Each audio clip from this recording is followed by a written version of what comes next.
સેવ ડુંગળીનું શાક બનાવવાની રીત. સૌપ્રથમ કણક બાંધવા માટે તાસમાં તેલ લગાવી તેમાં ચણાનો લોટ, અજમો, હિંગ, હળદર, લાલ મરચું, ધાણા જીરું, મીઠું અને તેલ ઉમેરી મિક્સ કરી લો.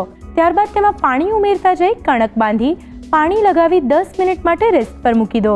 શાક વઘારવા માટે કઢાઈમાં તેલ ગરમ કરી તેમાં તમાલપત્ર, લાલ મરચું, મરી, તજ, મીઠો લીમડો, રાઈ, જીરું, હિંગ અને ડુંગળી લઈ સાંતળી લો.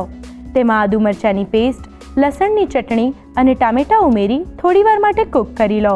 તેમાં પાણી, લાલ મરચું, હળદર, ધાણા જીરું અને મીઠું ઉમેરી સાંતળી ફરીથી પાણી ઉમેરી મિક્સ કરી ઢાંકીને 5 મિનિટ માટે કૂક કરી લો.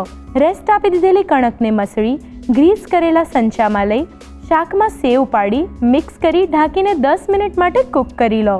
શાક સરસ કૂક થઈ જાય એટલે તેને સર્વિંગ બાઉલમાં લઈ કોથમીરથી ગાર્નિશ કરી ગરમા ગરમ સર્વ કરો તો તૈયાર છે સેવ ડુંગળીનું શાક.